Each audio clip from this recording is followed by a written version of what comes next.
The Securities and Exchange Commission is moving to take action against Ethereum that reaches far beyond America's borders. Are regulators with the U.S. Securities and Exchange Commission gearing up to take down Ethereum?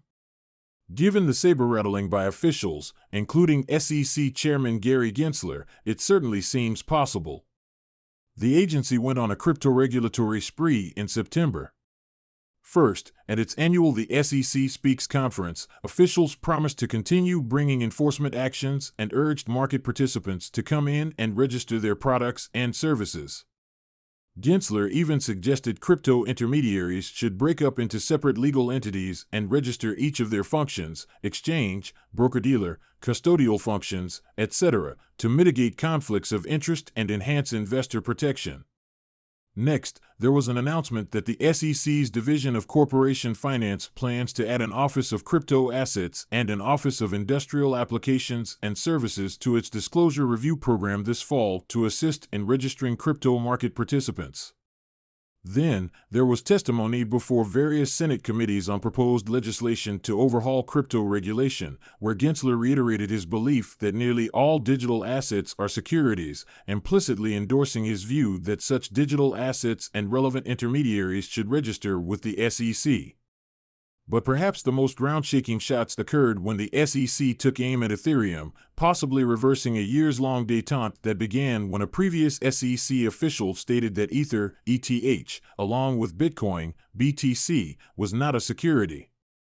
In his testimony before the Senate Banking Committee, Gensler suggested that Ethereum's transition to proof-of-stake, POS, from proof-of-work could have brought Ethereum under the SEC's purview because, by staking coins, the investing public is anticipating profits based on the efforts of others. Later, in a complaint filed against a token promoter, the SEC suggested that all transactions occurring on the Ethereum blockchain could fall within the SEC's jurisdiction because more of Ethereum's nodes are located in the U.S. than any other country. These recent positions on Ethereum appear to be clear SEC overreach and more saber-rattling meant to prompt the industry to register. First, back in 2018, then SEC Director of Corporation Finance William Hinman declared that Bitcoin and Ether were not securities in the eyes of the SEC.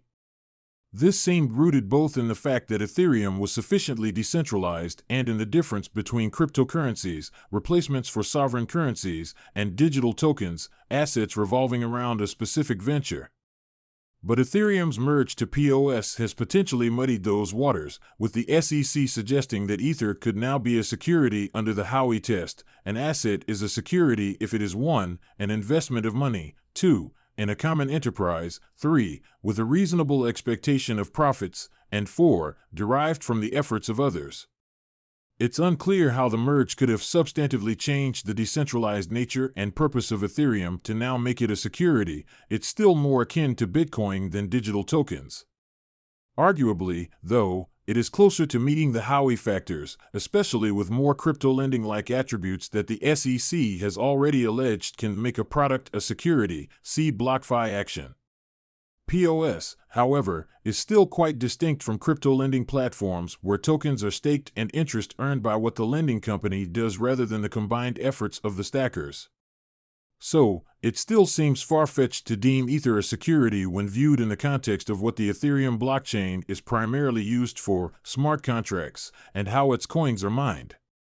Second, the SEC's allegation that transactions occurring on the Ethereum blockchain are subject to U.S. jurisdiction because more of Ethereum's nodes are located in the U.S. than any other country would expand the SEC's reach far beyond the United States.